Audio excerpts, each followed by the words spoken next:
Good morning, I'm Harley Schlanger from the LaRouche Organization with your daily video update for November 15th, 2024.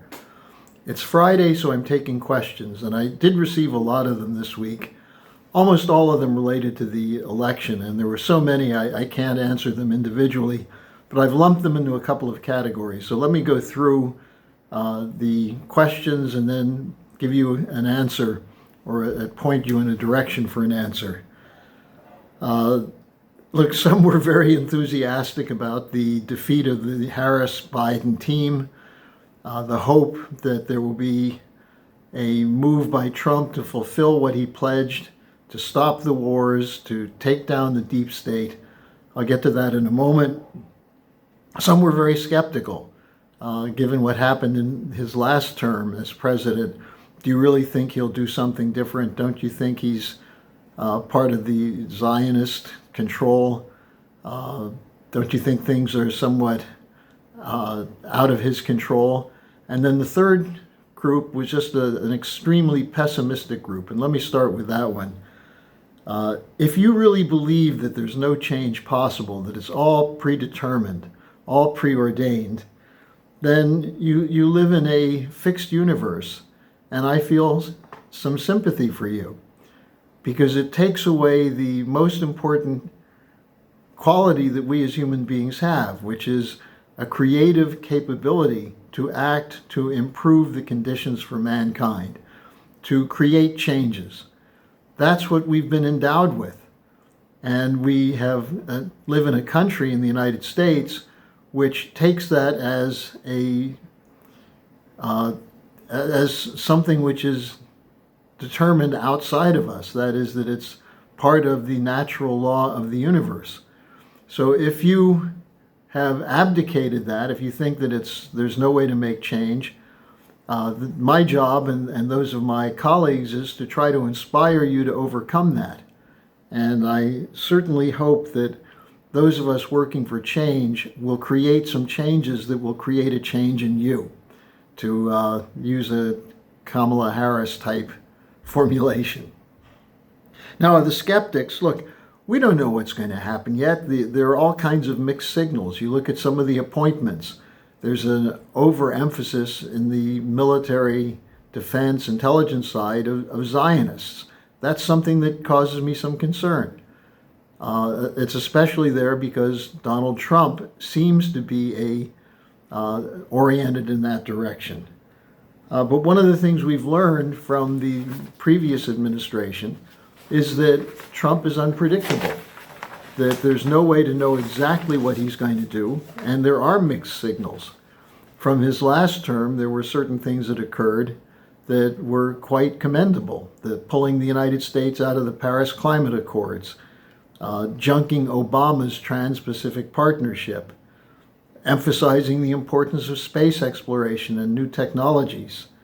And despite certain errors, and there were errors in terms of the use of people like John Bolton, Pompeo, the killing of Soleimani from the Iranian Revolutionary Guard, bombing of Syria and deployment of U.S. troops into Syria, there were mistakes. But it must be said, on balance, compared to the Bush and Obama administrations and Biden, that Trump did not start a new war and often spoke directly against the neocons who are committed to war.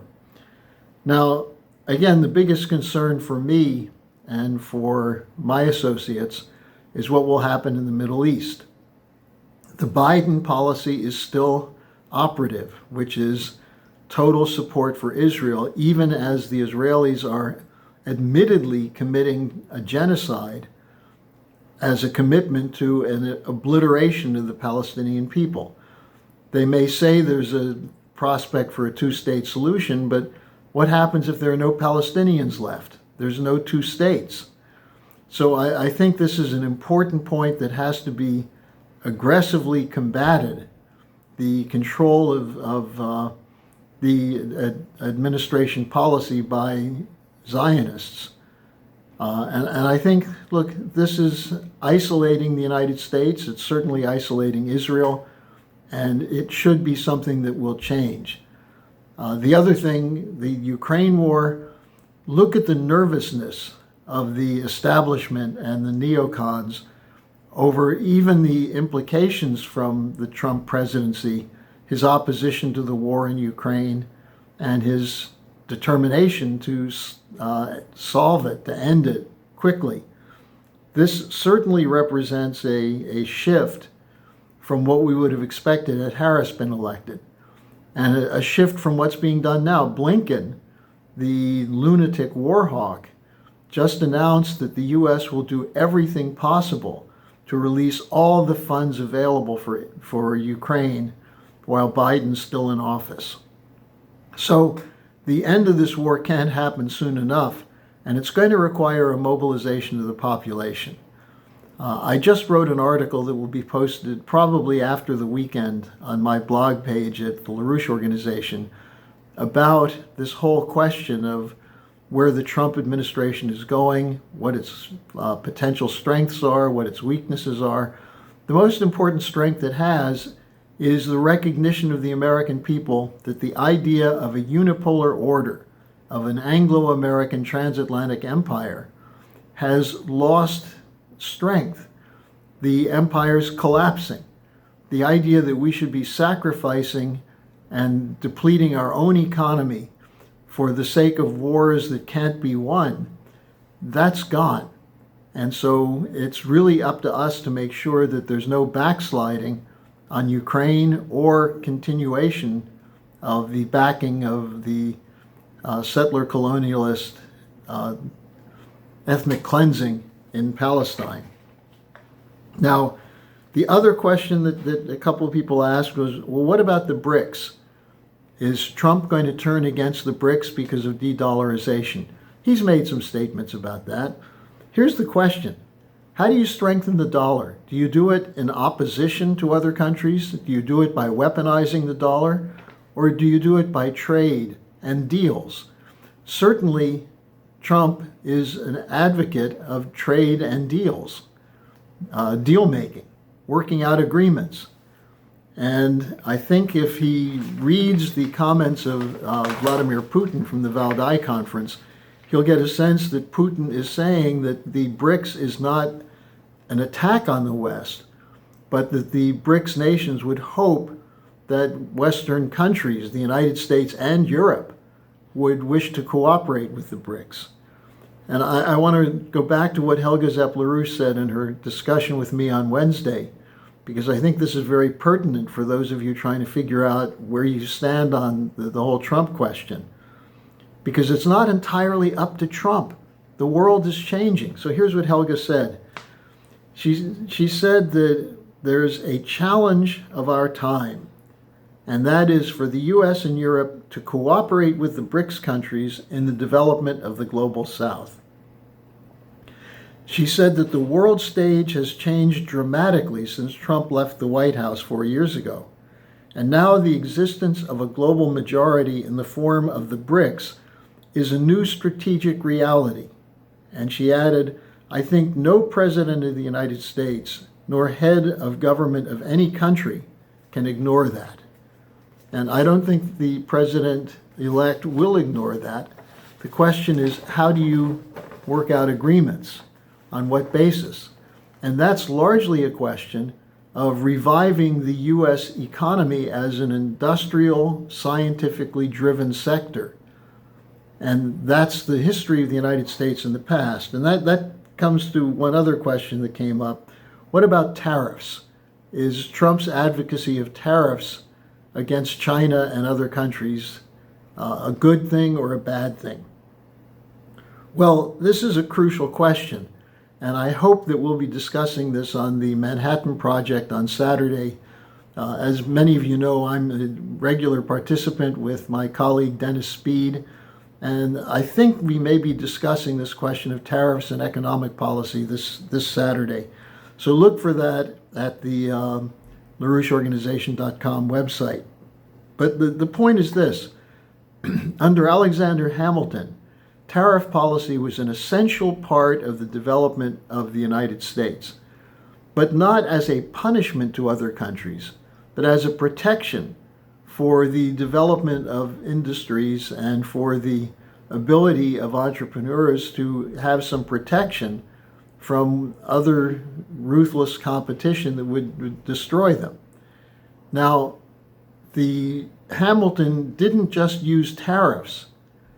What he did was combine that with a national credit policy, which ensured there would be credit available from the U.S. Treasury for entrepreneurs, for industrialists, for infrastructure, because infrastructure is an essential part of an economy. And so Hamilton's idea was that you use the tariff policy as a protection, but not as a thing in itself. It had to stand next to an investment policy. And also later on, we had some changes with that with John F. Kennedy and the idea of an investment tax credit, which is that you provide tax credits to those businesses which are involved in creating new jobs and especially innovation. So that's a better way to fund industry than by trying to punish other countries. Now, final question. Should we be worried about the UK NATO warhawks that seem to be insisting on going to war with Russia? I would say not really. This is just a fantasy dreamed up by these utopian warhawks, especially from Chatham House and British intelligence. But it depends entirely for them, as well as for Europe, to have the United States as a backup. We know that Donald Trump is not particularly fond of NATO. And the threat from NATO is that U.S. neocons would use NATO as a bludgeon against Russia and global NATO against China. Now, if in fact there's no U.S. backup for it in terms of money, personnel, the nuclear umbrella, it's weak. The NATO governments are very weak. The political leaders are less than or incompetent. They're below that level. The populations don't want war. So if the United States takes the lead in cooperation with the BRICS and in breaking with the International Monetary Fund imperial policy of looting the global South, if those things happen, then we don't have to worry about wars because we'll have too much work to do in cooperation and in fulfilling contracts. And meanwhile, the Europeans, those of the Europeans who wish to have wars, will soon be relegated to the proverbial dustbin of history. So thank you for your questions. I hope this gave you something to think about. Don't forget, later today at 11 a.m. Eastern Time will be the weekly Zoom call of the International Peace Coalition, and I'll put a link to that in the description section, as well as on Saturday, the Manhattan Project. I'd urge people to pay attention to that. So thank you. See you next week.